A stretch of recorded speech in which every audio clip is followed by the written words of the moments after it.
November 2019. 5 Navy SEALs died in a Syrian ambush. Military records say no one survived.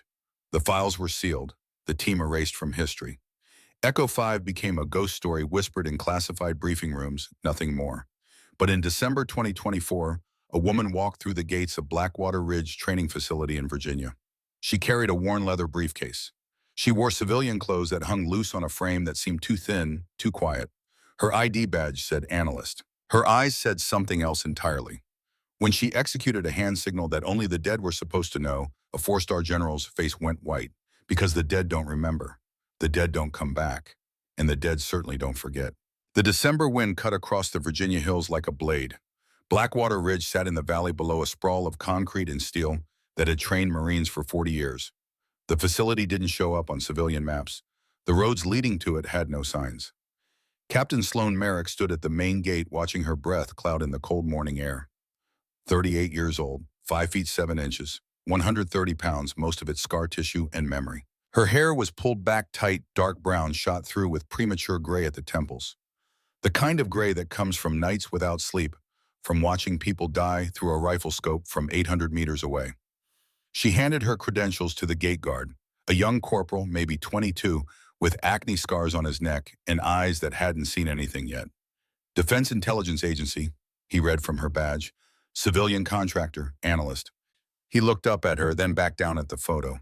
You're here for the integrated training assessment. That's right. They didn't tell us a civilian was coming. Sloan said nothing. She'd learned a long time ago that silence made people uncomfortable. Uncomfortable people talked. Talking people revealed things. The corporal shifted his weight.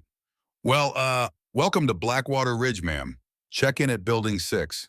Can't miss it. She took her badge back. Her fingers were bare despite the cold.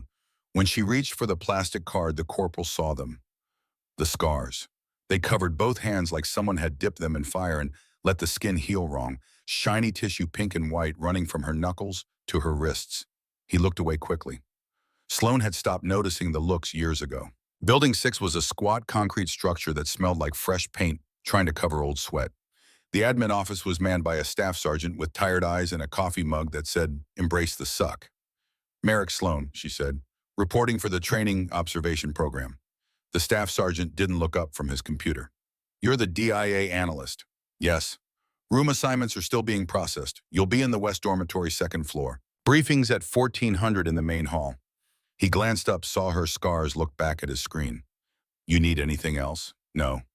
Welcome aboard. She took her room key and left. The dormitory hallway was empty. 2nd floor room 214. The room was 8 feet by 10 feet. A cot, a locker, a desk, a window that looked out over the obstacle course. She set her briefcase on the desk and didn't unpack. Instead, she stood at the window and watched. Below, a training company was running drills. 40 Marines, maybe. All men, all young. They moved through tire runs and rope climbs with the kind of aggressive energy that comes from testosterone and competition. Their drill instructor paced alongside them, shouting cadence. Sloan's reflection stared back at her in the glass. Thin face, hollow cheeks, eyes that had seen things these boys would never understand. She pressed her scarred hand against the cold window. 5 years ago, she'd stood in a different window, a broken building in the Syrian desert. Through her rifle scope, she'd watched 5 men die. 5 men who were her family, her brothers, her team. Echo 5. She'd watched them die because someone on the inside had sold them out. Someone had taken money to leak their coordinates. Someone had sent them into an ambush like sheep to slaughter. And that someone was here, at Blackwater Ridge. She'd spent 5 years tracking the signal. 5 years following the digital breadcrumbs. 5 years pretending to be dead while she hunted the man who'd killed her team. Now she was inside. Now it was time to finish what Echo 5 had started. The briefing at 1400 was in a concrete amphitheater that could seat 200. Only 60 showed up. Sloan took a seat in the back corner away from the clusters of Marines who filed in wearing their combat utilities, laughing and joking with the easy confidence of men who'd never failed at anything. She sat alone. That was fine. The briefing was standard. A major from the training division explained the integrated assessment program. Civilian analysts would observe training operations, provide technical feedback, assess readiness protocols.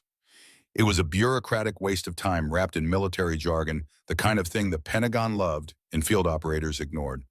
Sloan didn't listen. She watched. She watched the Marines, the way they moved, the way they interacted. She was looking for tells, nervous energy, unusual behavior. The leak could be anyone, a drill instructor, a communications officer. Someone who'd been here since 2019 when Echo 5's coordinates had been transmitted from this facility. Her eyes moved across faces.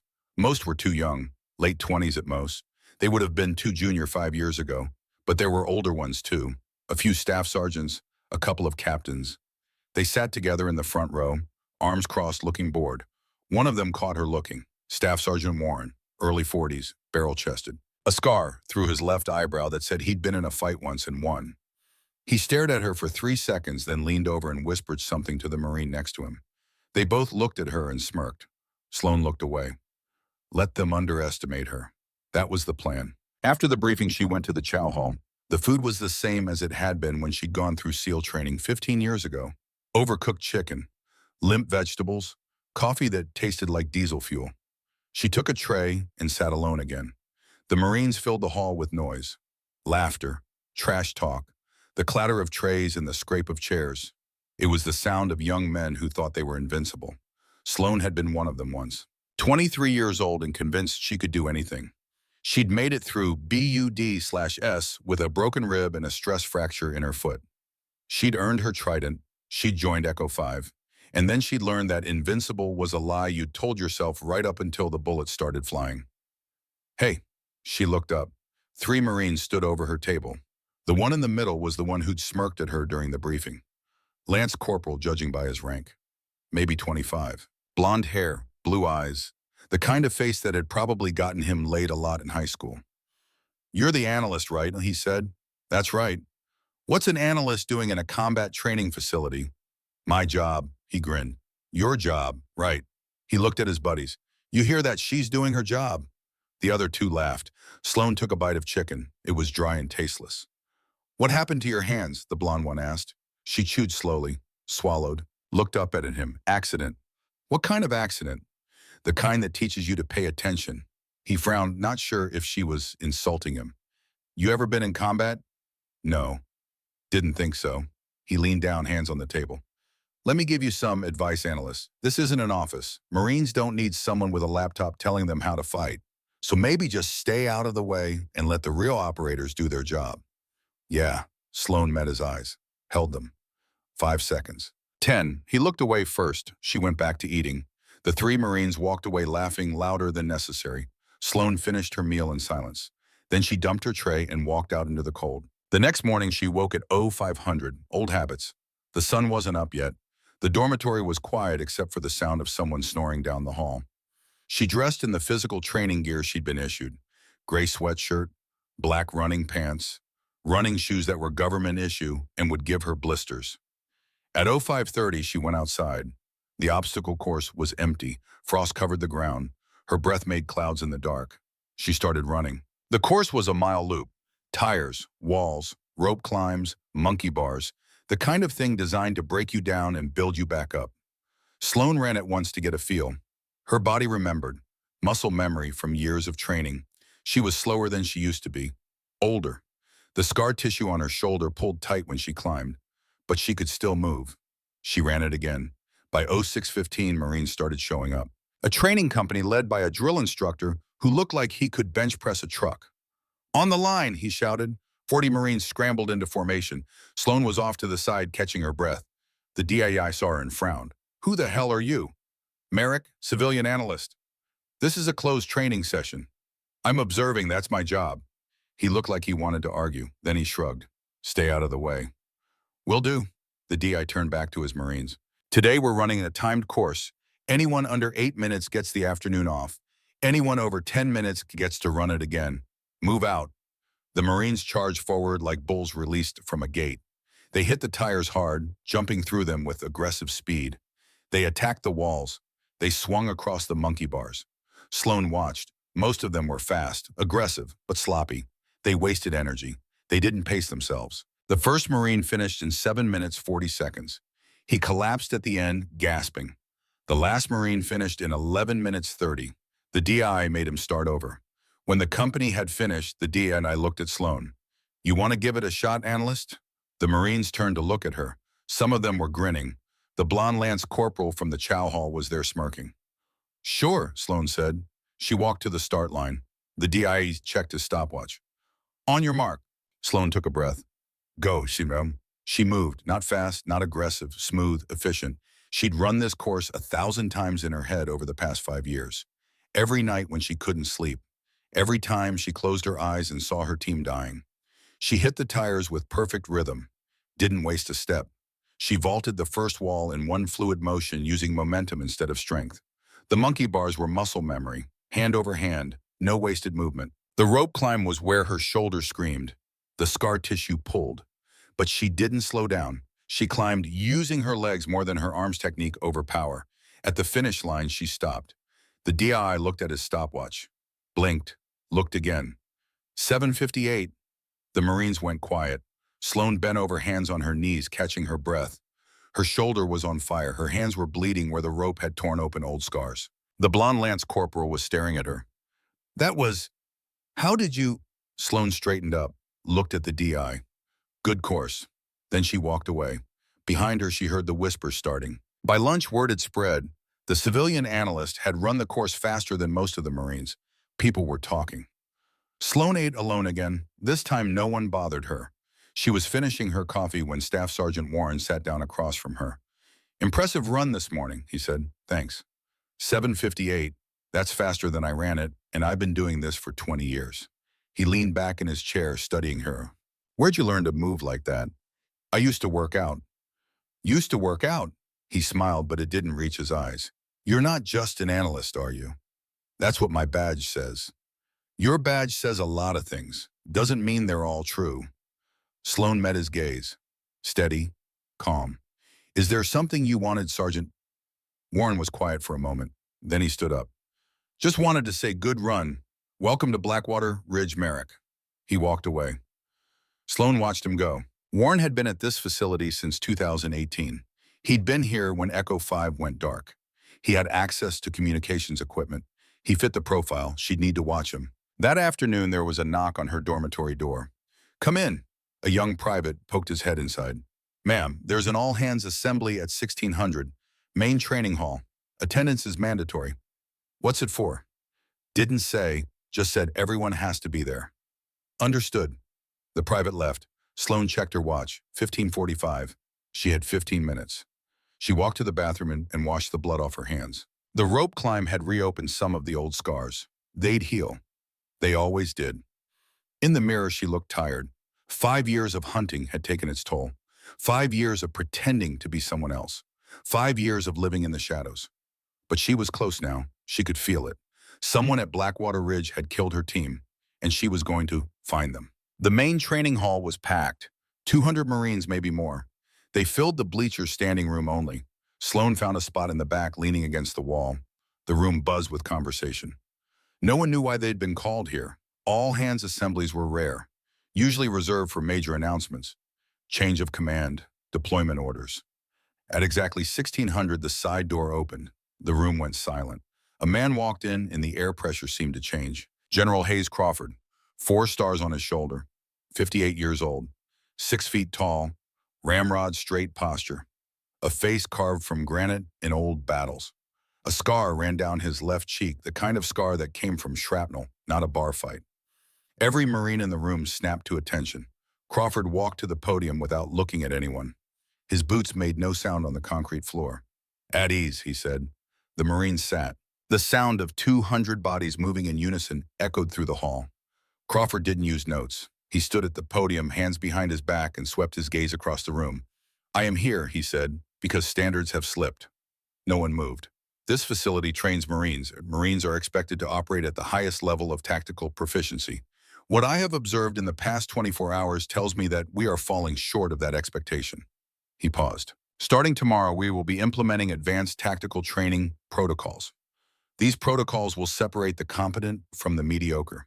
They will identify weaknesses. They will expose failures. His eyes moved across the crowd. If you are not prepared to meet these standards, you will be removed from this program. There are no exceptions. There is no tolerance for weakness. Sloan watched him from the back of the room. Crawford had a reputation, hard but fair. a career that spanned 3 decades. He'd lost his younger brother in Desert Storm 1991, Major Thomas Crawford killed by friendly fire in the confusion of the ground war. The loss had shaped Hayes Crawford into a man who demanded perfection because anything less got people killed. "We will begin," Crawford continued, "with tactical communication, hand signals, nonverbal coordination, the kind of skills that keep you alive when radio communication fails." He stepped away from the podium. "These signals are not recreational. They are not suggestions. They are the language of operators who work in hostile environments where one mistake means death." He raised his hand, then he demonstrated a sequence. Fast, precise, a series of gestures that flowed together like a conversation spoken without words. It was a Tier 1 sequence. SEAL Team Protocol. Sloan recognized it immediately. Her heart rate didn't change. Her breathing stayed steady. But inside something clicked. Crawford was testing. "That sequence," he said, "is used by our most elite units. SEAL teams, special forces. The kind of operators who conduct missions that never make the news.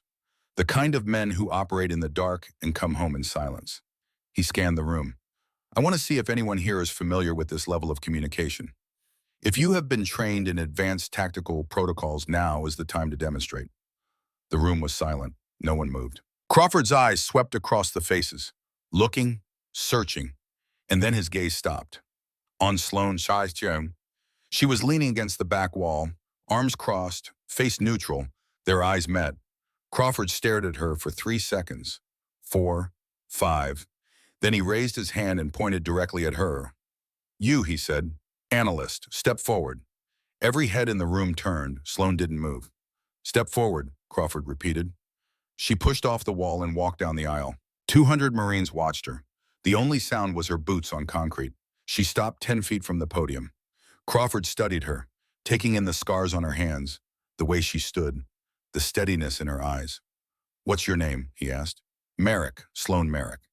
"You're a civilian analyst, Defense Intelligence Agency." "Yes, sir."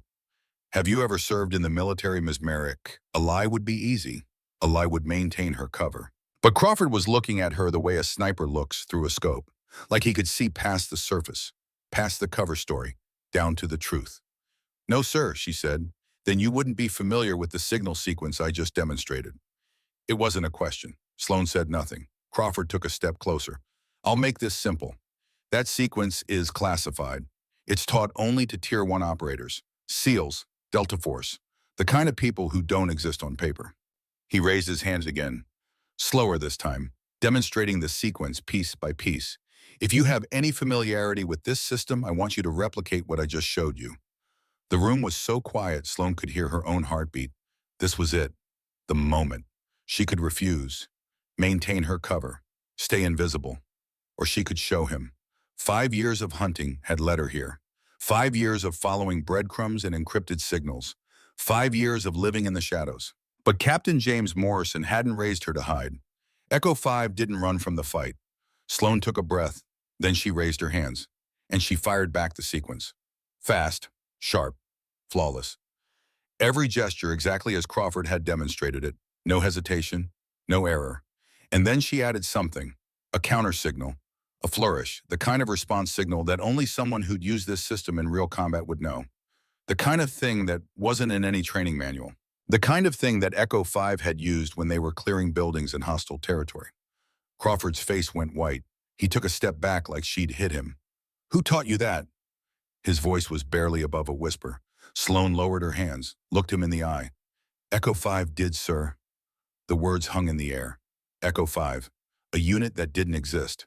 A team that had been erased from every official record. 6 operators who died in Syria in November 2019. Crawford stared at her. His jaw was tight. His hands had formed fists at his sides.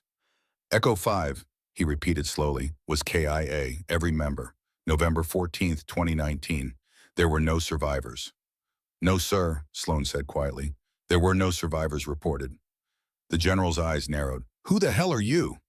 Sloan didn't answer. Crawford looked around the room, 200 Marines staring, watching, listening. He turned back to the podium. "This assembly is dismissed. All personnel return to your duties." No one moved. "Now," Crawford's voice cracked like a whip. The Marines scrambled. Chairs scraped. Boots thundered. In 30 seconds, the hall was empty, except for Sloan and the general. Crawford walked to the door and locked it. Then he turned around. "Start talking," he said. The lock clicked into place with a sound like a rifle bolt sliding home. General Hayes Crawford stood with his back to the door, one hand still on the deadbolt. The training hall stretched out before them, empty now, except for shadows and the smell of floor wax and old sweat. 200 Marines had cleared out in 30 seconds, leaving nothing but silence and questions that needed answers. Sloan Merrick stood 10 feet from the podium, hands at her sides, breathing steady, waiting. Crawford turned around slowly. His face had lost the shock, replaced now with something harder, something calculating. The look of a man who'd spent 30 years in special operations, learning to read people, to separate truth from deception, to identify threats before they materialized.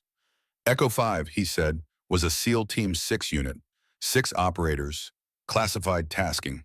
They went dark on November 14, 2019, during a reconnaissance operation in Syria. He took a step forward. The after-action report said the entire team was killed in an ambush.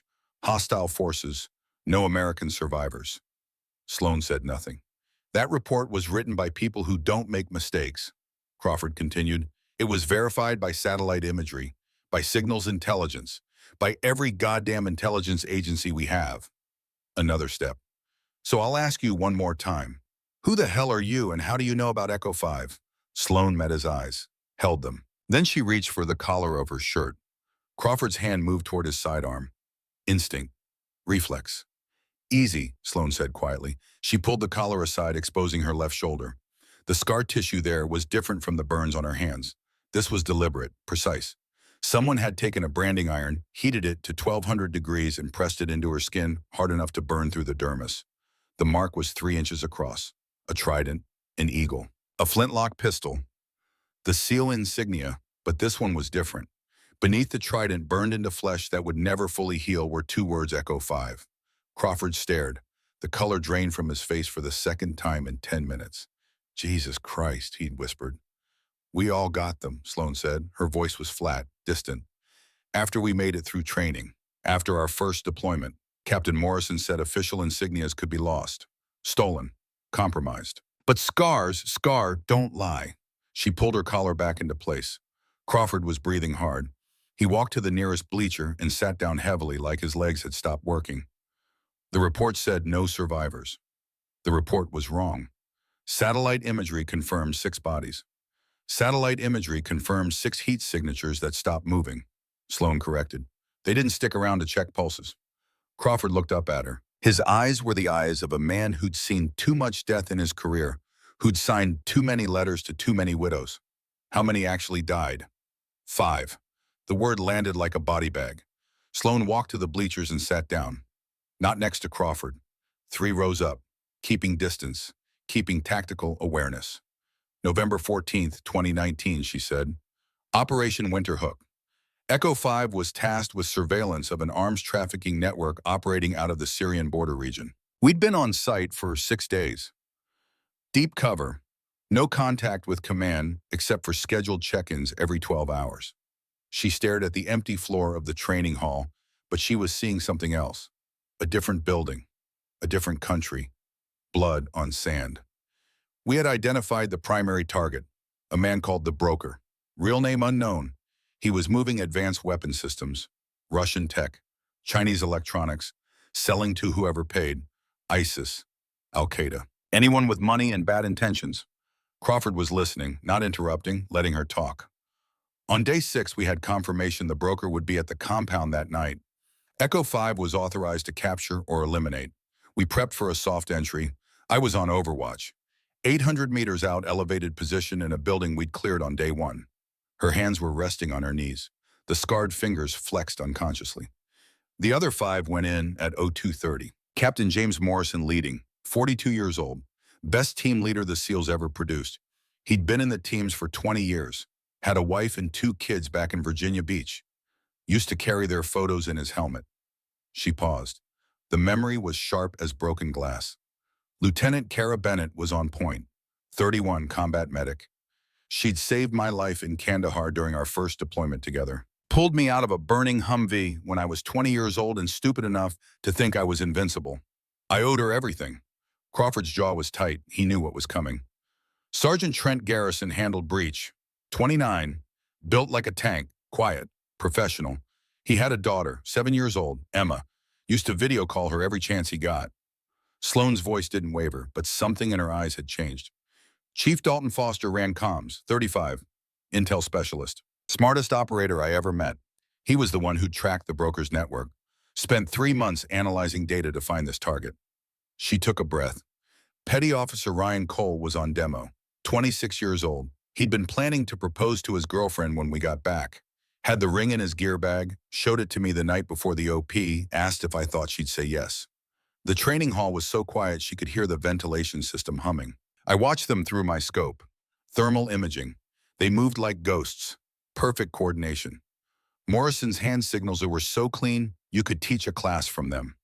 Crawford's hands had formed fists. At 02:47, they entered the compound. I had eyes on all five. Morrison gave the signal, target acquired. The broker was in the northeast building, second floor. They were moving to intercept. Sloane's breathing was still steady, still controlled, but her hands had stopped moving. At 02:48:30, hostile forces came out of nowhere. They knew exactly where Echo 5 was, the exact rooms, the exact positions. It wasn't a response to contact. It was a prepared ambush. She closed her eyes. Morrison called it over comms. His voice was calm, professional, even when he knew we were compromised. Someone leaked our position. All units fall back to extract. That was Morrison. Mission first, team second, ego never. Her breathing hitched, just once, almost imperceptible. I started engaging, sniper fire from 800 meters, suppressed MOM 110. I dropped 12 hostiles in the first 90 seconds, but there were too many. They had RPGs, heavy machine guns. They lit that building up like it was the 4th of July. Crawford was staring at her, watching the emotions flicker across her face like shadows. Bennett took a round through the chest. She was covering Garrison's 6, sucking chest wound. I could see her trying to breathe, trying to stay in the fight. Sloane's voice dropped to almost a whisper. Garrison tried to drag her to cover. He was screaming for Cole to lay suppressing fire, but they cut him down with automatic weapons. Both dead in 10 seconds. Christ, Crawford breathed. Cole was their demo expert, 26 years old. When he saw Morrison and Foster were pinned down with no exit, he made a choice. She opened her eyes. They were dry. She'd cried all her tears years ago. He strapped his entire C4 load to his chest, 30 pounds of explosives. Ran at the primary concentration of hostiles. I heard him over comms. He was laughing, actually laughing. He said, "Tell Sarah I love her. Tell her the answer was yes." Sloane stopped talking. The silence stretched out. 10 seconds, 20. He detonated himself, Crawford finally asked. He created an exit corridor, took out 15 hostiles in the blast, gave Morrison and Foster a chance to run. Did they make it? Sloane shook her head slowly. They made it 50 meters. I was still firing, trying to give them cover, burning through magazines, but the hostiles had called in reinforcements. They came from the west side, flanking position we hadn't accounted for. She stood up, paced, needed to move. Morrison took 3 rounds to the back. Armor stopped 2. The third went through his kidney. He went down. Foster tried to return fire, tried to drag him, but they hit them both with an RPG. Crawford's face had gone pale. Morrison's voice crackled one last time over comms. Sloane's voice was barely audible now. He said, "Sloane, get out. Find who did this. That's an order." Then silence. Just silence and the sound of gunfire. She turned to face Crawford. "So I followed my last order. I got out. Helped him. There was a river 300 meters east. I made it there. Took fire the whole way. Got hit twice. Armor stopped one. The other went through my shoulder." She touched the burn scar through her shirt. "The impact knocked me into the water. The current was strong, freezing cold. I let it take me, played dead, floated 3 kilometers downstream before I could get out." Crawford was staring at her with something like awe. "Local villagers found me, hypothermic, septic from the gunshot wound, half dead. They didn't know who I was, didn't care. Old woman named Aisha. She kept me hidden for 17 days. Changed my bandages, fed me, kept me alive." "You didn't report in," Crawford said. "No." "Why?" Sloane walked back to the bleachers, sat down next to him this time, close enough to speak quietly. "Because someone with access to our operational communications leaked our exact position to hostiles 30 minutes before we went in. Someone who knew our mission parameters. our timeline, our team composition, our exact infiltration route. She looked at Crawford. Someone inside U.S. military command sold Echo 5 out, sold us for money, and I needed to find them before they knew I was alive. Because if they knew, they'd come for me, and I'd lose the only advantage I had. Crawford stood up, paced. His boots echoed on the concrete floor. You're talking about a traitor, inside the chain of command. Yes. Do you have proof? I have signal analysis, encryption patterns, 5 years of data fragments pieced together during every hour I couldn't sleep. She pulled out a small flash drive from her pocket. The leak originated from a military communications facility. Frequency spectrum analysis points to a transmission sent from this region, Virginia, approximately 90 miles from Washington. Crawford stopped pacing, turned to face her. You think the leak came from Blackwater Ridge? I don't think. I know. Based on what? Based on the fact that the encrypted transmission I intercepted was sent using AN/CYZ-10 equipment. That's a data transfer device that only exists at 3 facilities in the continental United States: Fort Bragg, Quantico, and Blackwater Ridge. She stood up, walked to him. Fort Bragg's communication logs for November 14, 2019 are clean. Every transmission accounted for. Quantico's are clean. But Blackwater Ridge, she held up the flash drive. Blackwater Ridge had a corrupted backup that night. 8 hours of data, gone. System malfunction. Data irretrievable. Corruption happens. Not like this. I've analyzed the corruption pattern. It wasn't random data loss. Someone used a military-grade wiping protocol, the same kind we use to sanitize classified drives before destruction. Sloane's voice was steel. Someone wiped those logs deliberately. Someone who knew what they were doing. Someone who's still here. Crawford stared at her for a long moment. Then he walked to the podium and leaned against it, arms crossed. Let me get this straight. You faked your own death, spent 5 years operating off the books, built a new identity, infiltrated a military training facility under false credentials, and you're conducting an unauthorized investigation into alleged treason. He shook his head. Do you have any idea how many laws you've broken? 17 federal statutes, Sloane said calmly. 18 if you count the falsified DIA credentials. 23 if you include unauthorized access to classified networks. This isn't a joke. I'm not laughing, General. Crawford studied her. Why come here now? Why not take this to Naval Intelligence, to NCIS, to someone with actual authority to investigate? Because I don't know who to trust, Sloane said. Whoever leaked Echo 5's position had high-level access. They knew mission parameters that were classified at JSOC level. They knew our check-in schedule, our safe words, our abort protocols. They knew exactly when and where we'd be most vulnerable. She took a step toward him. I've been tracking data for 5 years, General. Financial transactions, communication patterns, personnel movements, offshore accounts, shell companies. The trail leads here, to someone at this facility. Someone who was here in November 2019 and is still here now. You have suspects. 3, narrowing to 2. I need more access to confirm. Crawford was quiet for a moment. Then he asked the question she'd been waiting for. Why should I believe you? Sloane didn't hesitate. Because you lost your brother in Desert Storm. Major Thomas Crawford, 26th Infantry Division, killed by friendly fire on February 26, 1991, and a 10 Warthog mistook his convoy for enemy forces. The pilot had been given wrong coordinates. 7 men died because someone made a mistake. Crawford's face went hard. You spent the next 30 years making sure that kind of mistake never happened, again, as Sloane continued. You built your career on precision, on accountability, on the idea that when you send people into harm's way, you goddamn well make sure they have every advantage, every piece of intelligence, every ounce of support. She held his gaze. Echo 5 didn't die because of bad luck or fog of war. They died because someone betrayed them for money. And I know you understand what that means. I know you understand why I can't let it go. The general's jaw worked. He looked like he wanted to hit something. Instead, he took a deep breath and nodded slowly. What do you need access to? Personnel files, communication logs going back to 2018, financial records, anything that can help me identify the leak. Most of that is restricted. You're a 4-star general, unrestricted. Crawford almost smiled. You've got some nerve, Captain. I've got a dead team and 5 years of ghost, General. Nerve is all I have left. He studied her for another moment. Then he walked to the door and unlocked it. "We do this carefully," he said, quietly. "If there's a traitor at this facility, we don't spook them before we have proof." "Agreed.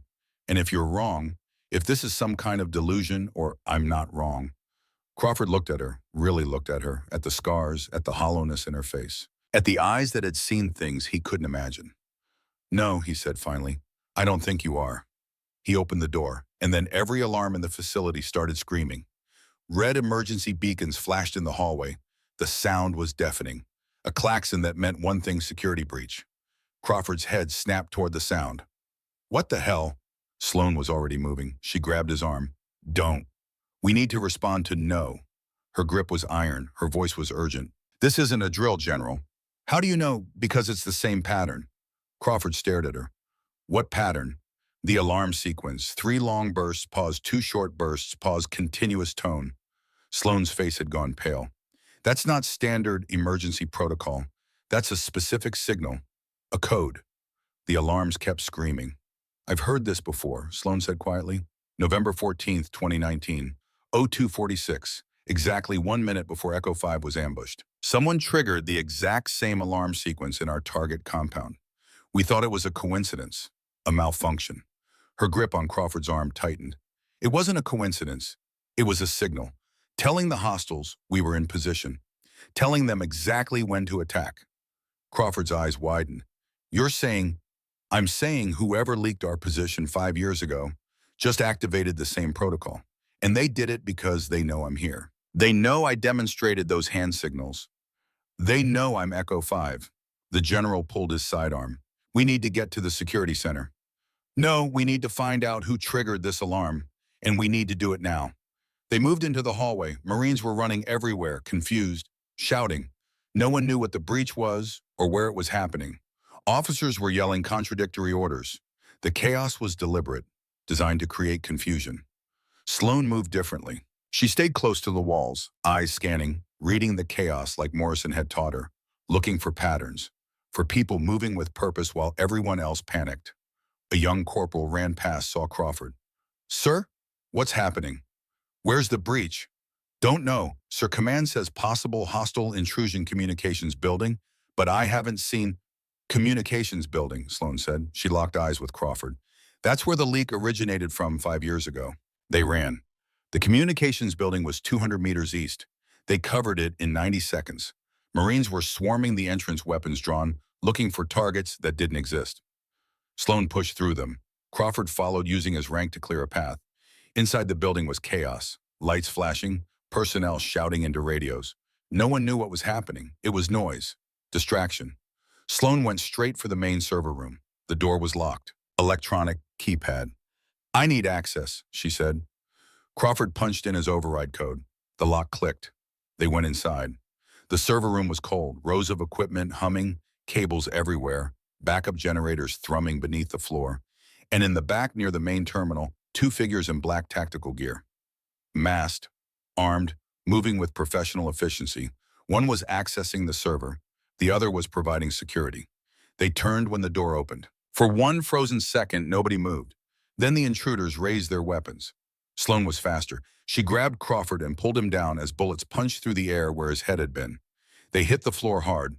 Crawford's sidearm skittered away across the polished concrete. The 2 intruders advanced, firing controlled bursts.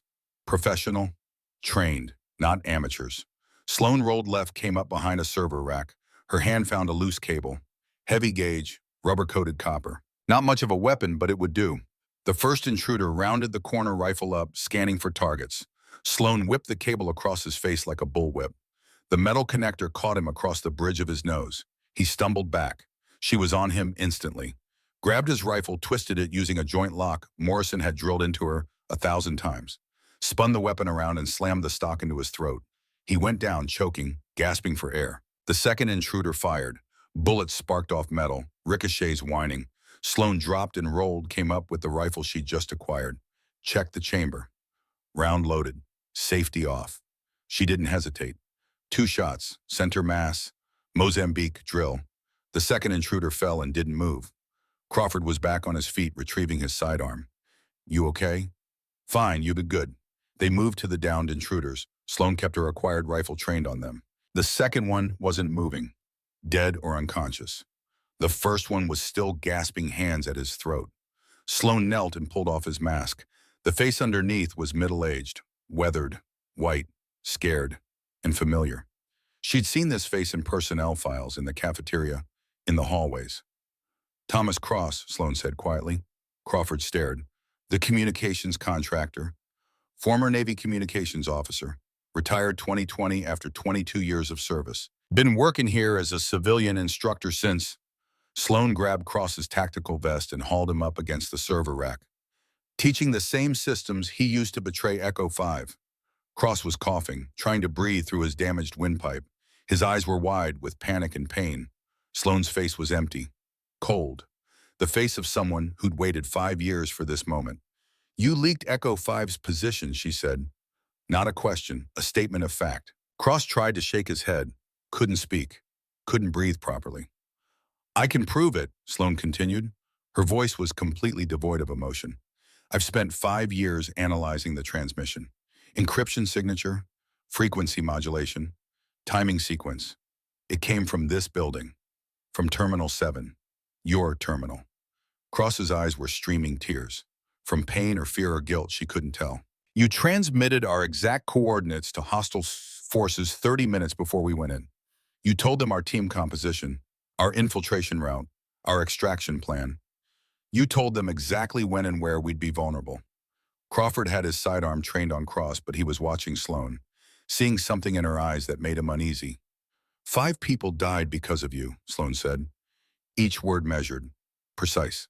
Captain James Morrison, 42 years old, father of 2. Lieutenant Kara Bennett, 31. She saved my life once. Sergeant Trent Garrison, 29. He had a daughter named Emma. Petty Officer Ryan Cole, 26. He was going to propose. Chief Dalton Foster, 35. Smartest man I ever knew. She leaned in close. You murdered them. You took money and you sent them to die. They made me, Cross choked out. His voice was a rasp. Who? I can't. You can and you will. Sloan's hand moved to his throat. Not choking him, just resting there. A reminder. I watched Lieutenant Bennett bleed out through a sucking chest wound. I watched Sergeant Garrison take 7 rounds trying to save her. I watched Ryan Cole blow himself apart to give Morrison and Foster a chance to escape. I watched them die. Crawford put a hand on her shoulder. Sloan, she ignored him. Who paid you to kill my team? Cross was sobbing now, tears and mucus running down his face. They said if I didn't. Hoop to Cerberus, Cross whispered. Cerberus protocol. Sloan went very still. Crawford frowned. What the hell is Cerberus protocol? Cross's eyes darted between them. Fear and relief mixing on his face. Relief that he was finally confessing. Fear of what came next. Organization, he gasped. They buy and sell classified intelligence. Highest bidder, military secrets, operational plans, personnel information. They've been operating for at least 15 years. How did they get to you? Sloan demanded. Cross's face crumpled. Blackmail. They found evidence. Things I did when I was younger. Mistakes. Financial crimes. Things that would destroy me, ruin my family, end my career. They said they'd expose everything unless you became their asset. Cross nodded miserably. They told me what to transmit, when to transmit it. I didn't know what it was for. They just gave me encrypted data and told me to send it through military channels. You're lying, Sloan said flatly. You knew. You had to know. I swear I didn't, not until afterward. Not until I saw the reports about Echo 5, about the ambush. Then I knew what I'd done. Crawford's grip on his weapon had tightened. Why didn't you come forward? Why didn't you report it? Because they told me if I talked, they'd kill my family, my wife, my daughters. And they proved they could do it. They sent me photos of my house, my kids at school. They knew everything about me.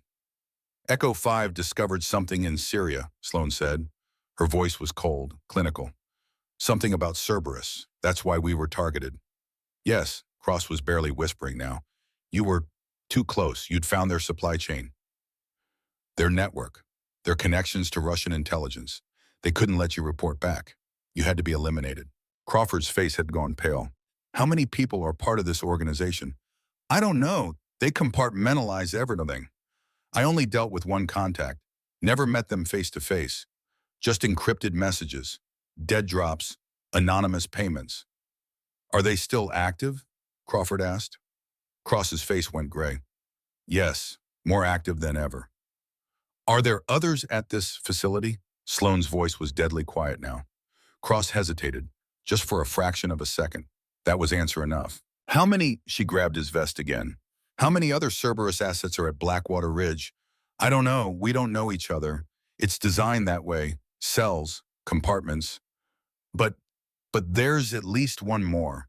Someone higher up than me. Someone who... He stopped. His eyes went wide, looking past Sloane at something behind her, at the window. Someone who's watching you right now, Cross whispered. And then the window exploded. Glass everywhere. The crack of a rifle shot. Cross's head snapped back with the impact. He was dead before he hit the floor. Perfect headshot, through and through, brain matter sprayed across the server rack. Sloane and Crawford dove for cover. Another shot punched through the server equipment where they'd been standing, sparks flying, equipment shorting out. Sniper. Outside. Sloane's brain calculated automatically. 300 meters. Maybe 320. West Tower, elevated position. Professional shooter. Stay down, she shouted to Crawford. The general was already on his radio. All units active, shooter West Tower. Lock it down, I want that building surrounded now. But Sloane was looking at Cross's body. At the entry wound. At the angle. General, she said quietly. What? That tower, who has access? Crawford was pulling up facility schematics on his phone. It's restricted. Security clearance level 4 or higher. Why? They looked at each other. The sniper wasn't some outside threat. The sniper was one of them. Someone at Blackwater Ridge. Someone with high clearance. Someone who'd been here in 2019. Someone who'd just killed Cross to keep him from talking. Someone who was watching them right now. Crawford was already calling it in. Sniper down. We have one KIA, one hostile down. Secure the body. I want federal investigators here within the hour. This is now a crime scene. Nobody touches anything. He looked at Sloane. His face was grim. This just became official. FBI, NCIS, every three-letter agency we have. We've got maybe 30 minutes before this facility is swarming with investigators. Then we use those 30 minutes, Sloane said. She was staring at Cross's body.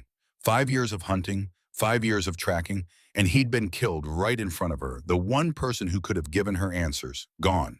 But before he died, he'd confirmed what she already suspected. There was another mole, someone still active, someone higher up the chain. We need to find that shooter, Crawford said. They'll be gone already. Professional operator. They'll have an exit route planned. But, Sloane was thinking, processing. They needed line of sight to this room. That limits their options. Crawford pulled up the facility map. West Tower has 3 positions that would work.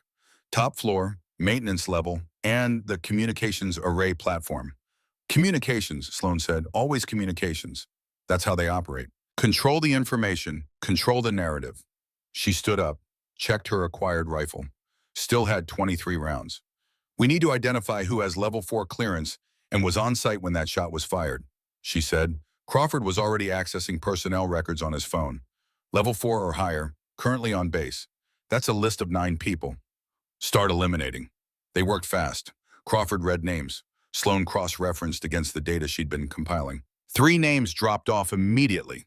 They'd transferred in after 2019. Couldn't be the original leak. 2 more dropped off. They were currently in the field. Confirmed positions elsewhere on base. Alibis, that left 4. Captain Reeves, logistics officer, 42 years old, 20 years of service. Major Holloway, training operations, 38 years old, 16 years of service. Staff Sergeant Warren, communications instructor, 41 years old, 22 years of service. Present at Blackwater since March 2018. Lieutenant Colonel Hayes, executive officer, 50 years old, 28 years of service. Sloane stared at the names, analyzing, processing, looking for patterns. Warren, communications instructor. He'd been watching her since she arrived, commented on her performance at the obstacle course, asked too many questions, and he had the technical expertise, the access, the background. It's Warren, she said. You're certain. He fits every parameter. Communications background, right age, right access. present at Blackwater when Echo 5 went dark. And he's been too interested in me since I arrived. That's not curiosity. That's surveillance. Crawford nodded slowly. If you're right about this, I am. Then we need to move carefully.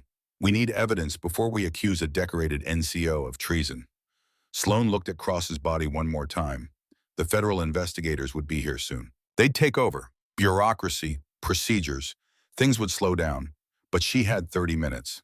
Then let's get evidence, she said. Crawford met her eyes, saw the steel there, the determination, the absolute certainty of someone who'd spent 5 years hunting a ghost and finally found its shadow. He nodded. What do you need? Access to Warren's personal files, his quarters, his locker, everything.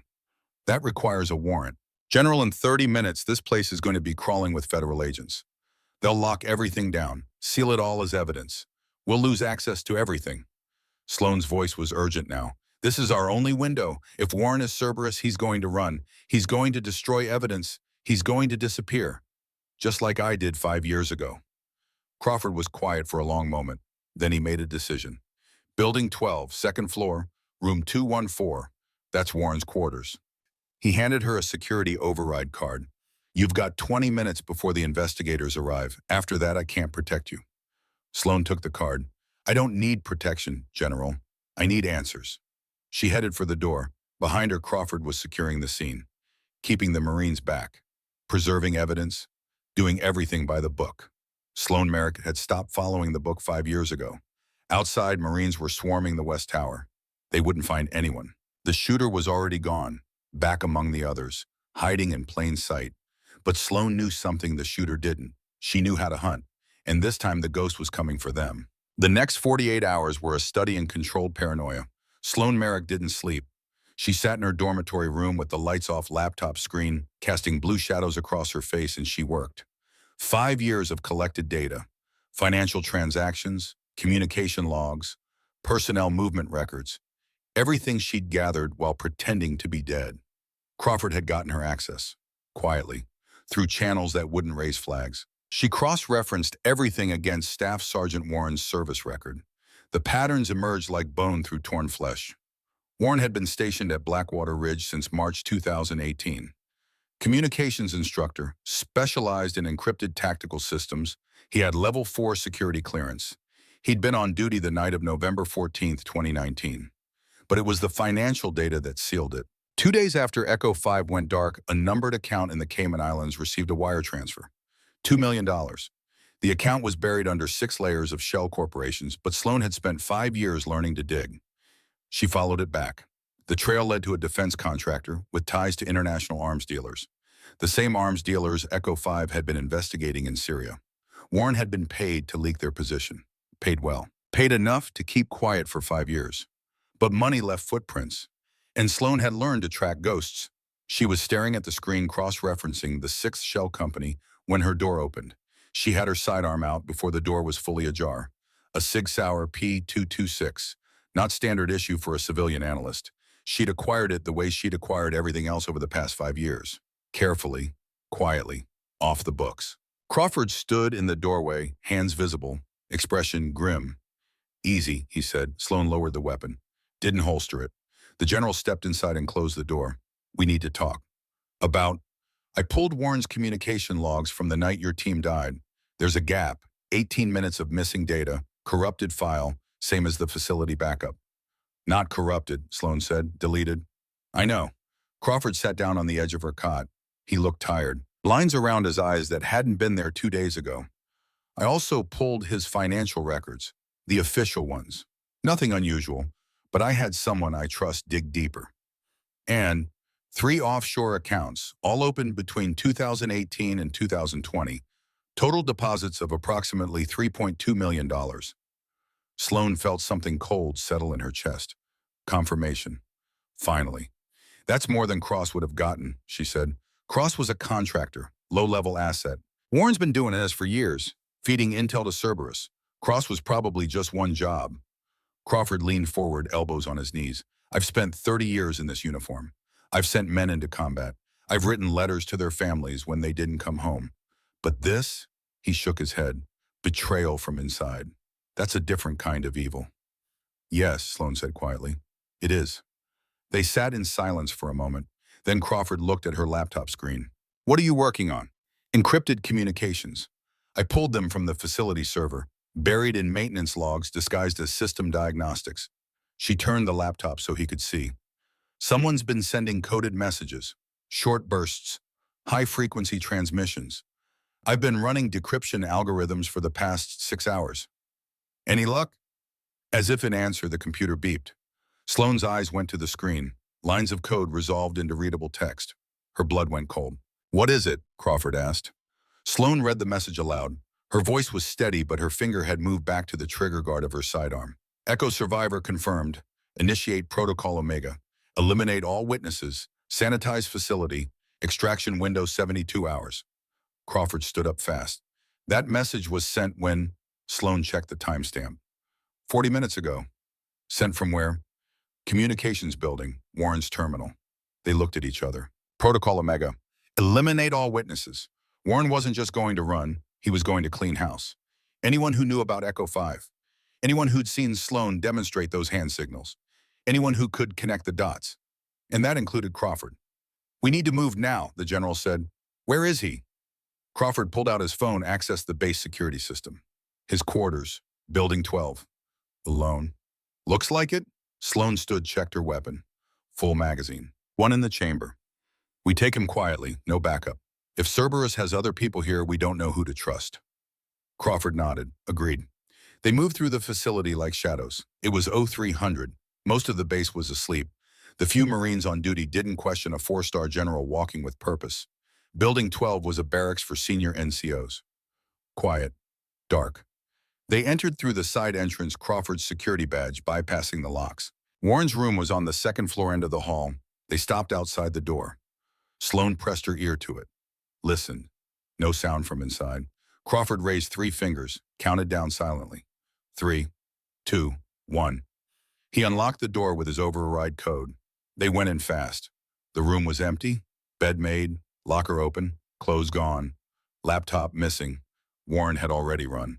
Damn it, Crawford hissed. Sloane was scanning the room with tactical precision, checking corners, looking for anything left behind. She found it on the desk. A burner phone. Cheap, disposable. The kind you bought at a gas station with cash. She picked it up carefully. The screen was cracked but still functional. One text message, sent 12 minutes ago. Problem at facility, moving to secondary location. Bring the asset. Sloane showed it to Crawford. The asset. The general's face went hard. They're holding someone. Leverage. They wouldn't run without insurance. Just as Sloane scrolled through the phone's history, only 2 numbers in the call log, both from the past week. We can trace these, Boasu. That'll take time we don't have.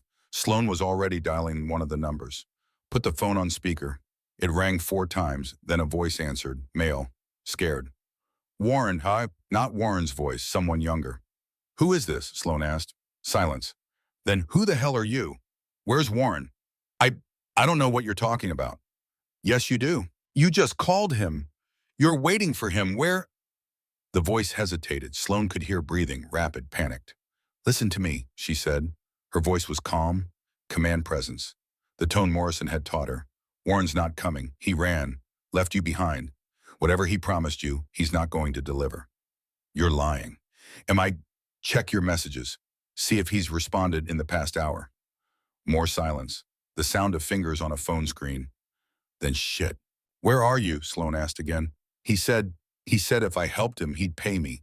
20,000. I just had to keep someone safe for a few days. Crawford's eyes narrowed. Who are you keeping safe? Sloane demanded.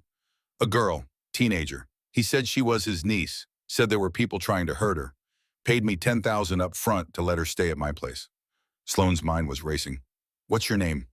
Corporal Hayes. I didn't know this was illegal. He said, where's your place, Corporal? Hayes gave them an address. Blue Ridge Mountains, 40 miles north of Blackwater Ridge. Sloane hung up. Crawford was already moving toward the door. We need backup. No, Sloane grabbed his arm. We don't know how deep this goes. Warren could have other assets, other people on Cerberus payroll. We bring in the wrong person. They get warned and that girl dies. So what do you suggest? We go ourselves, small team. People you absolutely trust. Crawford thought for 3 seconds, then nodded. I've got 4 Marines, SEALs actually, transferred here last month for advanced training. I know them personally, served with their CO in Afghanistan. Get them. Tell them to gear up light. No official channels. We do this off book. 20 minutes later, they were assembled in the armory. 4 men, all in their late 20s, all with the lean, hard look of operators who'd seen real combat. Sloan briefed them. Quick, efficient, the way Morrison used to do it. Target location is a private residence, Blue Ridge Mountains. 1 hostile, possibly armed. 1 civilian hostage, female, approximately 14 years old. We go in quiet. Extract the hostage. Capture the hostile, alive if possible. The SEALs listened without interrupting. They didn't ask who she was. Didn't question why a civilian analyst was running a tactical briefing. They just absorbed the information and prepared. One of them, a chief petty officer named Briggs, looked at her scars and then at her eyes. You've done this before, he said. Not a question. Yes. Good. They loaded into 2 vehicles. Civilian SUVs, not military transport. Crawford drove one. Sloan drove the other. The Blue Ridge Mountains were dark and quiet. The address Hayes had given them led to a cabin 20 meters off the main road. Single story. Lights off. 1 vehicle in the driveway. They parked a quarter-mile away and approached on foot. Sloan took point. The SEALs fell in behind her, naturally responding to her hand signals, like they'd been training together for years. Crawford stayed back with one of the SEALs providing overwatch. The cabin was quiet. Too quiet. Sloan raised her fist. The team stopped. She listened. Wind through trees. An owl somewhere in the distance. The hum of a generator behind the cabin. And from inside, very faint, the sound of someone crying. She signaled 1 hostile inside. 1 civilian.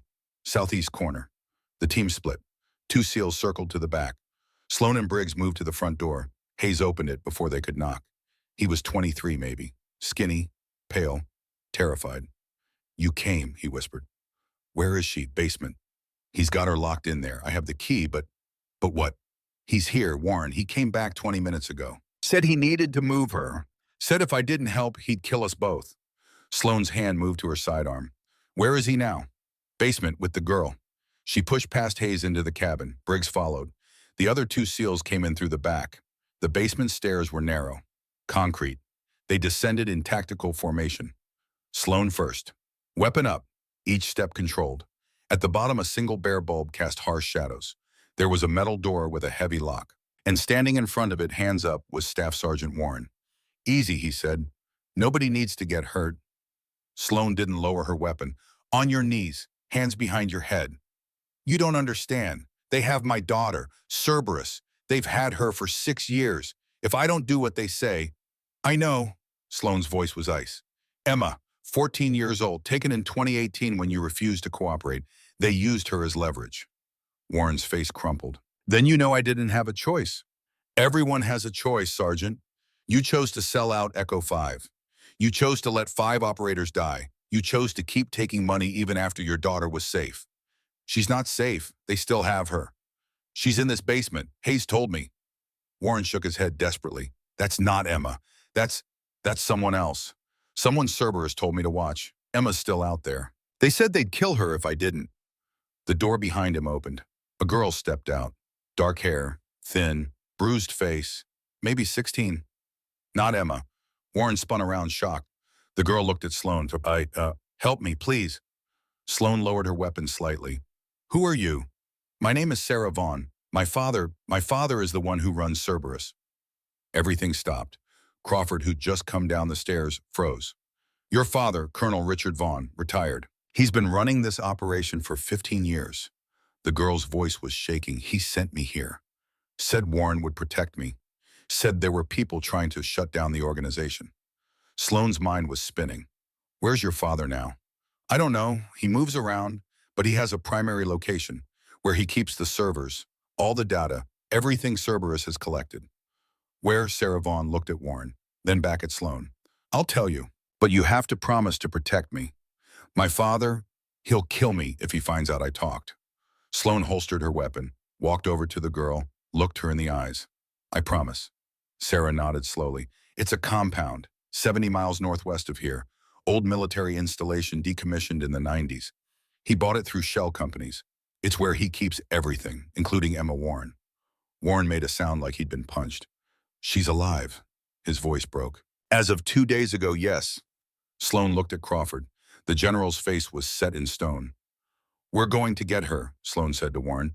But you're going to help us. You're going to tell us everything about that compound. Security, personnel, defenses, everything. Warren was crying now. Anything. I'll do anything. Just save my daughter. Then start talking. For the next hour, Warren laid it all out. The compound was a former munitions depot, concrete bunkers, underground storage. Vaughn had converted it into a data fortress. 12 security personnel, military-grade surveillance, one way and one way out, and in the deepest bunker, a room where Cerberus kept their leverage.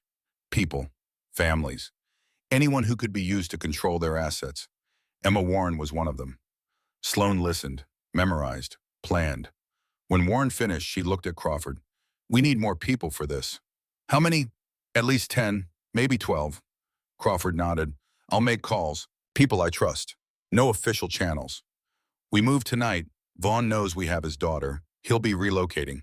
This is our only window. The general pulled out his phone, started dialing. Sloan turned to the Four SEALs. You're about to volunteer for an off-book operation against a classified target. No support, no backup. If this goes wrong, it'll be a court-martial at best. Briggs grinned. Sounds like a Tuesday, ma'am. The others nodded. Sloan almost smiled. Almost. She looked at Sarah Vaughn. The girl was sitting on the stair, arms wrapped around herself. You did the right thing, Sloan said. He's my father. I know. But he's a monster. I know that too. Sarah looked up at her. What's your name? Sloan Merrick. Are you going to kill him? Sloan was quiet for a moment. She thought about Morrison, about Bennett and Garrison and Cole and Foster, about 5 years of hunting, 5 years of living with ghosts. No, she said finally. I'm going to make sure he faces justice. Why? Because that's what my team would have wanted. Duty over revenge. Sarah nodded slowly. My father said you were all dead. We were, Sloan said, but ghosts don't stay buried forever.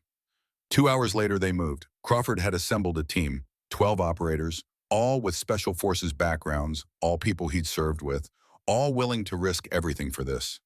They drove in 4 vehicles, no lights, no comms except encrypted channels. The compound sat in a valley surrounded by dense forest, a single access road, chain link fence topped with razor wire. Sloan had the team stop 2 kilometers out. They approached on foot, tactical spacing, night vision, radio silence. The fence was the first obstacle. One of the SEALs cut through it with bolt cutters. They slipped through the gap like smoke. The main building was a squat concrete bunker, floodlights on the perimeter. 2 guards visible, both armed with rifles. Sloan signaled. 2 SEALs moved forward, suppressors on their weapons. The guards went down without a sound.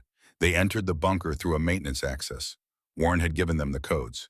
The heavy steel door opened with a hydraulic hiss. Inside was a maze of corridors. Sloan led them deeper, past server rooms humming with equipment, past offices filled with encrypted files. They found the security control room on the 2nd level. 4 personnel inside. The SEALs cleared it in 30 seconds. No shots fired, hand-to-hand only. Sloan accessed the security cameras, scanned the feeds, and there on monitor 12 she saw him. Colonel Richard Vaughn, 64 years old, gray hair, hard face. He was in what looked like a command center typing on a laptop, completely unaware. And in the corner of the frame, sitting on a metal cot, was a teenage girl with dark hair. Emma Warren. Sloan marked the location. 3rd sublevel, East Wing. They moved. The compound was larger than Warren had described. More corridors, more rooms. But Sloan navigated by instinct, reading the layout, anticipating. They reached the 3rd sublevel without contact. The corridor leading to the command center was narrow. Only one approach. Sloan held up her fist. The team stopped. She could see the door at the end of the hall, heavy, reinforced, and she could see the trap. Motion sensors, hidden, but visible if you knew where to look. Trip them and the whole compound would lock down. She signaled to Briggs. He understood immediately, pulled out a small device, jury-rigged tech, that could spoof the sensors for about 90 seconds. He activated it. The sensors blinked red, then green. They had a minute and a half. The team moved fast, reached the door. Crawford used a breaching charge. Small, shaped, just enough to blow the lock. The explosion was deafening in the enclosed space. They went in hard.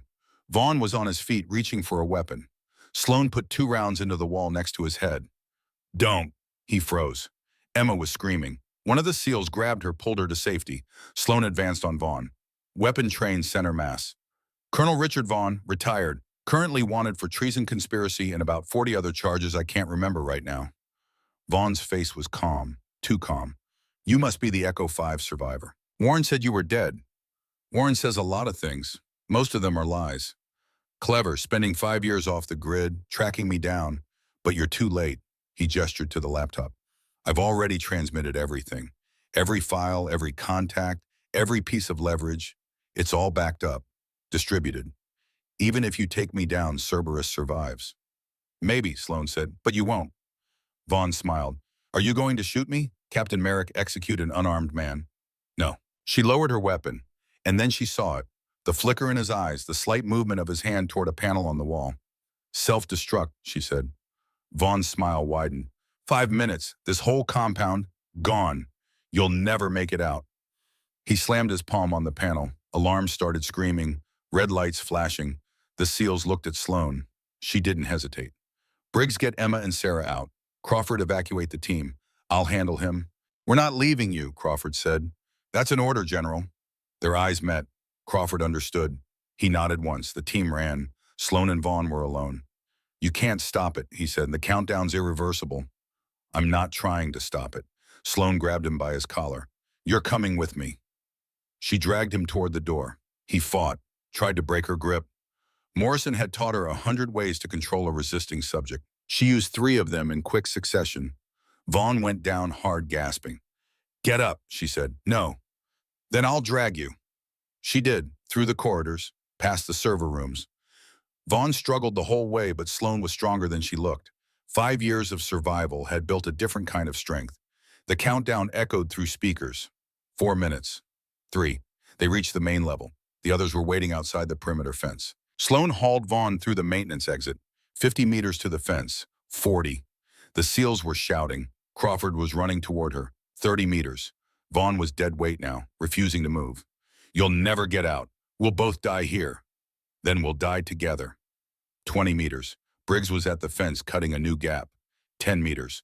Sloan threw Vaughn through the opening, dove after him. The compound exploded. The force of it picked her up and threw her 15 feet. She hit the ground hard, ears ringing, vision blurred. Someone was pulling her up. Crawford. His mouth was moving, but she couldn't hear. She looked back at the compound. It was a fireball, concrete crumbling, everything burning, all of Vaughn's data, all of his leverage, all of his power, gone. Sloan looked at Vaughn. He was on his knees staring at the destruction, tears streaming down his face. It's over, she said. He didn't respond, just knelt there broken. Crawford was calling it in now. Official channels. The cavalry would arrive in minutes. Sloan walked over to Emma Warren. The girl was wrapped in a blanket crying. Sarah Vaughn was holding her hand. You're safe now, Sloan said. Mom. Emma looked up at her. Who are you? Someone who understands what it's like to lose people. Someone who made a promise to get you home. Staff Sergeant Warren was being held by 2 of the SEALs. When he saw Emma, he broke down completely. They let him go. He ran to his daughter, held her like he'd never let go. Sloan turned away, gave them privacy. Crawford walked over. That was insane. It worked. Barely. Barely's good enough.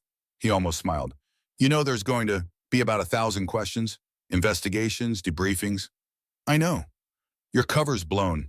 Everyone's going to know who you are. Good, as Sloan said. I'm tired of being a ghost. The sound of helicopters approached from the south. Federal agents, military police, the whole bureaucratic machine. Sloan stood there and waited for them to arrive. For the first time in 5 years, she wasn't running. 3 weeks later, she stood in Arlington National Cemetery. It was a cold morning, gray sky, the kind of day that matched the occasion. 5 headstones, freshly engraved. Captain James Morrison, Lieutenant Kara Bennett, Sergeant Trent Garrison, Chief Dalton Foster, Petty Officer Ryan Cole. Echo 5. Their names were finally on record. Their service finally acknowledged. The lies finally corrected. There were people there, family members, friends, teammates from other units. Over 200 people who'd come to pay respects to operators they'd been told were already buried. Crawford stood next to Sloan. He'd pushed through the bureaucracy, made sure Echo 5 got the recognition they deserved. Vaughn was in custody. Federal Supermax. 47 members of Cerberus Protocol had been arrested worldwide. The organization was dismantled, burned to the ground. Warren had been granted immunity for his cooperation. He'd lost his career, but he had his daughter back. That was enough. Sloan stepped forward. She was in dress uniform, the first time she'd worn it in 5 years. It felt strange. Heavy. Right. She placed 5 medals on the headstones, Navy crosses, the second highest military honor. Then she stepped back and saluted. The crowd was silent. Crawford spoke. His voice carried across the cemetery. These 5 operators gave everything in service to their country. They were betrayed, erased, forgotten. But they are forgotten no more. Echo 5 will be remembered. Their sacrifice will be honored. Their legacy will endure. He looked at Sloan, and one of their own made sure of it. The ceremony ended. People filed past the graves. Sloan stood there until everyone else had left. She knelt in front of Morrison's headstone. "I found him, Hawk," she said quietly. "I finished the mission. The team can rest now." The wind picked up, cold, sharp. Sloan stood, turned to leave. A young Marine was waiting. Maybe 22, fresh-faced, nervous. "Ma'am." "Yes. I'm Private Diaz. I just finished BUD/S. I heard about you, about Echo 5, about everything you did." He hesitated. "I was wondering if you had time. Could you teach me?" Sloan looked at him, saw herself 15 years ago, young, confident, convinced she was ready for anything. "Teach you what how to be an operator, a real one, the kind that Echo 5 was." She was quiet for a moment. Then she nodded. "Report to Blackwater Ridge next week. Ask for the Echo 5 training program." "There's an Echo 5 training program." "There is now." Diaz saluted, ran off. Crawford walked over. "You're really doing this, becoming an instructor." "Morrison trained me, taught me everything I know. It's time to pass that on." "The Echo 5 standard." "Yes." Crawford looked at the headstones. "They'd be proud." "I hope so." They walked back to the parking area together. The cemetery was empty now except for groundskeepers. Sloan stopped at her car, looked back one more time at the 5 graves. Echo 5, her team, her family, her ghosts. But they weren't haunting her anymore. She'd finished their mission, brought them home, given them the honor they deserved. Now it was time to make sure their legacy lived on. She got in the car and drove back to Blackwater Ridge. 2 months later, the first class of the Echo 5 standard training program began. 20 Marines, all volunteers, all willing to push themselves to the limit. Sloan stood in front of them in the same training hall where Crawford had first tested her. On the wall behind her was a photograph. Captain James Morrison in his dress uniform. Below it, a plaque in memory of Echo 5. Silent professionals, never forgotten. Sloan looked at the 20 faces staring back at her. "My name is Captain Sloan Merrick," she said. "I'm going to teach you how to operate at a level most people think is impossible. I'm going to push you harder than you've ever been pushed. I'm going to demand perfection, and when you achieve it, I'm going to demand more." She paused. "I'm going to teach you what Echo 5 taught me. Duty over glory, mission over self, silent service. The kind of work that never makes the news. The kind of sacrifice that no one will ever know about." One of the Marines raised his hand. "Ma'am, why do it if no one knows?" Sloan looked at Morrison's photograph, then back at the Marine. "Because it's not about recognition. It's about the mission. It's about bringing your team home. It's about knowing that when everything goes wrong, when you're outgunned and outnumbered, and the odds are impossible, you still have the skills and the training and the determination to fight." She walked down the line, meeting each set of eyes. "Echo 5 didn't die in Syria. They live in every operator I train, in every mission you'll complete, in every life you'll save." The Marine stood straighter. Sloan returned to the front of the room. "Welcome to the Echo 5 standard. Let's begin." And she started teaching them the hand signals. The same ones Crawford had demonstrated months ago. The ones that had revealed her identity. The ones that Echo 5 had used in hostile territory in the dark when words would get you killed. The Marines learned quickly. They were motivated, disciplined. They were the future. And Sloan Merrick, the last ghost of Echo 5, was making sure that her team's legacy would never die. Outside, the sun broke through the clouds. Light streamed through the training hall windows. The ghosts were finally at rest. The mission was complete, and somewhere in whatever place operators go when they fall, Captain James Morrison was watching, and he was proud.